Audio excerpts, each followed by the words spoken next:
Una don't see trending video of a Nigerian beautiful, industrious woman when carry her family, husband, and 4 kids to Canada, and she later found out that the man has another family back in Nigeria. This story long small, oh, but not like to miss it. Oya, make we go watch am together now. Odogukiwi hosts the woman for his platform. Okay, it's about it's a marriage story. It's my marriage story, and the story is very long. I will try as much as possible to shorten it. And before I start my story, in the process of explaining what happened in my marriage, if I'm crying, please, if you see me crying or you see tears in my eyes, try to pause it because I don't want to cry. I don't want anybody to see me cry. So whenever you see me cry or you just notice that there's tears in my eye, just pause it first, please. God help me. This is my 14-year story. First thing first, I want to say thank you so much. I really appreciate you for giving me this platform to share my story.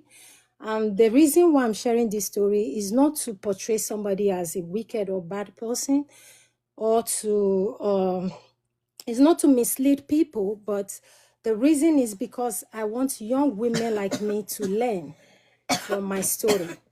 I want them to learn from my story. I want the men, not just the woman, not just women. I also want the men to learn from my story. I want mother-in-laws to learn from my story. It's a story that affects everything that has to do with marriage. So I want everybody to learn from my story. So my story started from 2010. I was a student in Auchi Polytechnic. I just finished I was in HND 1, going to HND 2 after my ND. So I was also a businesswoman. I was doing a business as a student. I have guests working under me.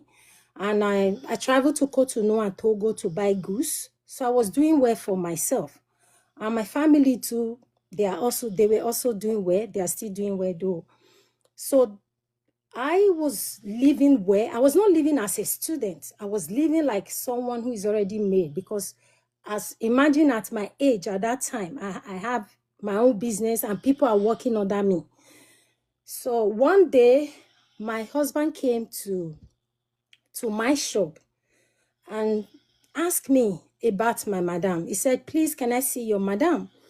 I said, oh, sorry, my madam is not here. You mean before he became your husband? Yeah, before he became my husband. Okay.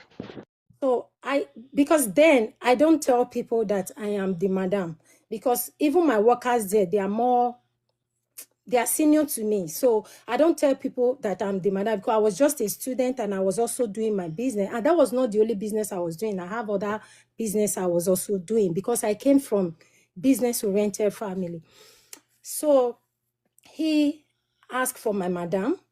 I told him that my madam is not around. So he said, okay, I will come again. So he left. He started coming. He came the next day. I said, my madam is not around. So after he left, he came like 3 times. And after he left, some of my guests told me that, why not just tell him that you are the madam? So the next day he came again and he said, oh, you think I don't know you are the madam? Why are you doing this to me? That a lot of people already told him about me, that he wants to speak with me. So that was when he started approaching me, and I told him, I'm not ready for any relationship. And he came for like 3 months. So I gave him a chance. We discussed, we went out, and I told him some things he asked about my family, and I told him. So after that, he gets to know the names of my siblings. So whenever he comes around, he will ask me about my siblings. Have you heard from your mom? How did you? So I started seeing him like a gentleman. You understand? I started seeing him like a gentleman. And then I was paying for my rent. He told me that he has a hostel, like a student hostel, if I would like to go there. I'm like, no, I will not go there. I will finish. I will not even allow you to pay my school fees. I want to finish with my father's name. I want to finish what I continue. I'm not like that. So he said, okay.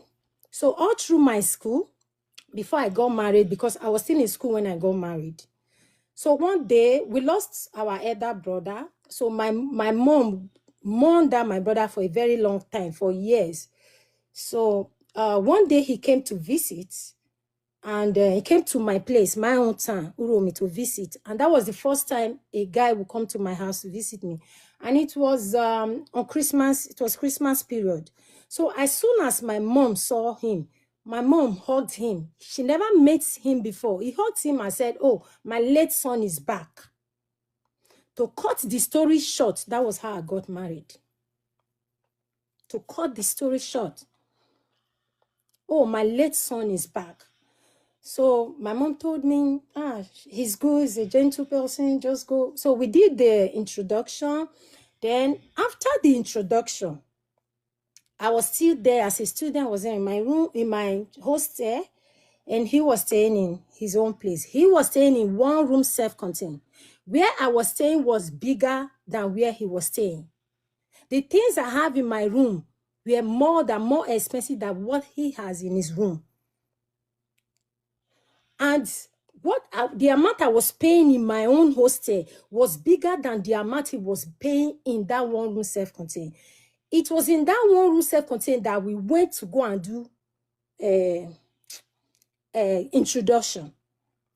So after that, he told me that he would like me to get pregnant before the marriage. We were preparing for the marriage. And I'm like, no, why will you want me to get pregnant before the marriage?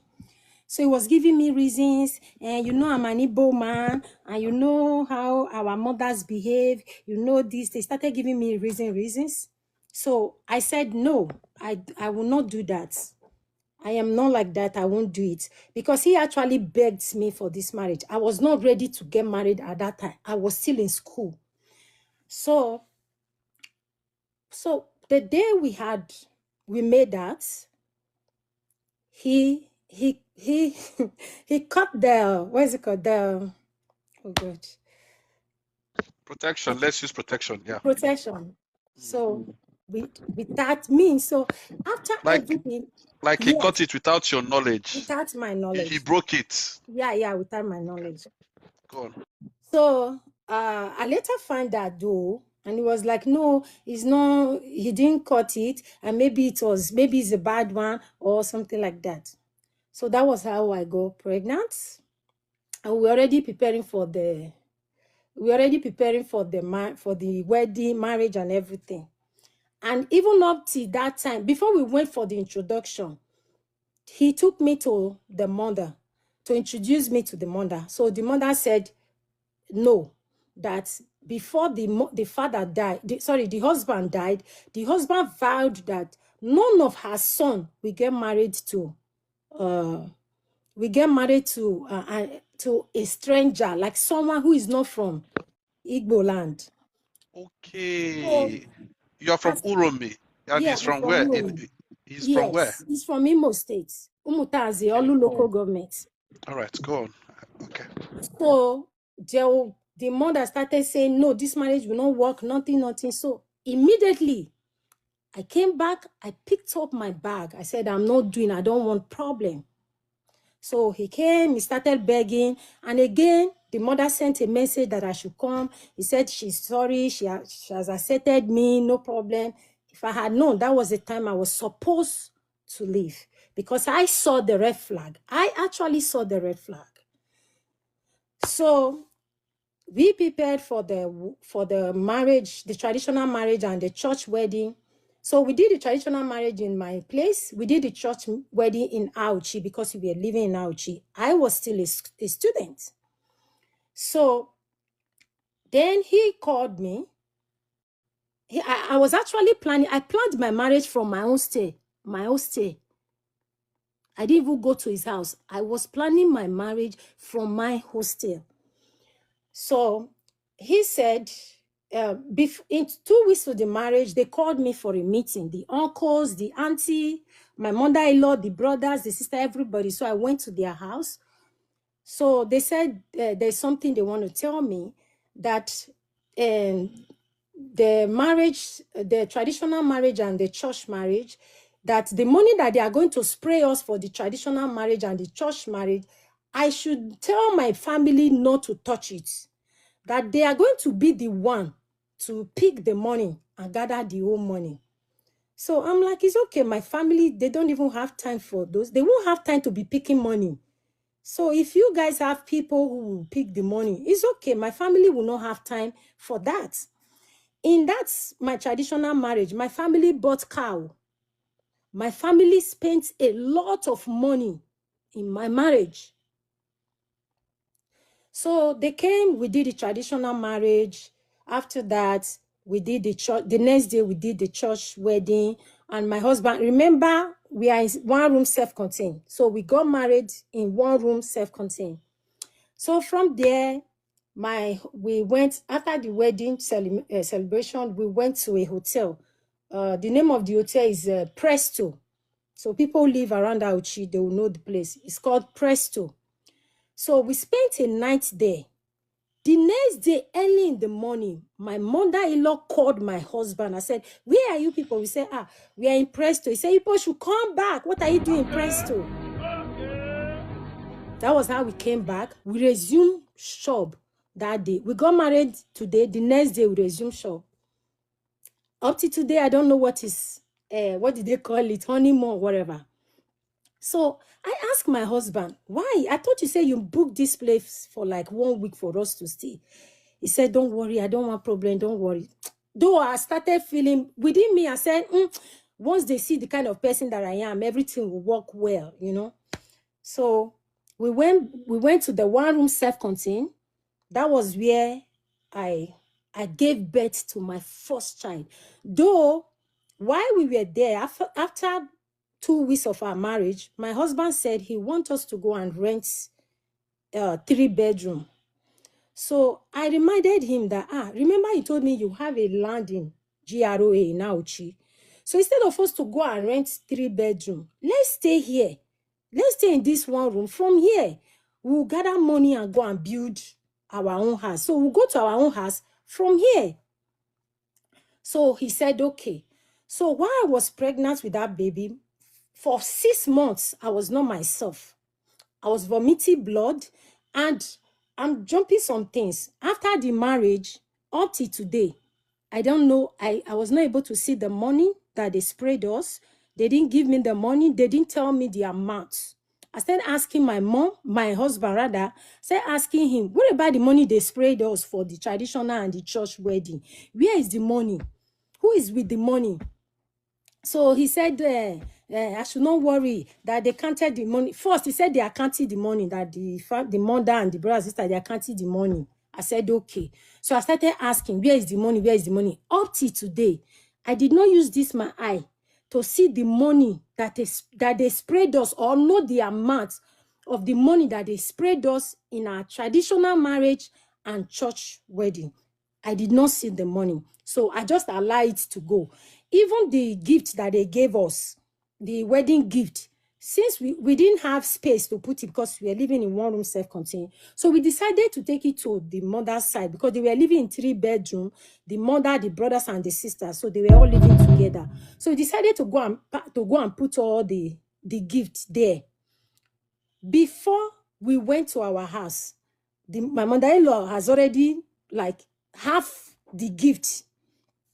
So things started happening. As soon as they got married to me, I found out that it's my husband that is doing business. It's my mother-in-law that is keeping the money. So the brothers were in the shop. 2 of his brothers were helping him to sell. Then he is the owner of the shop. The mother is also doing her own business. Then whenever they finish, they will go and give the money to the mother.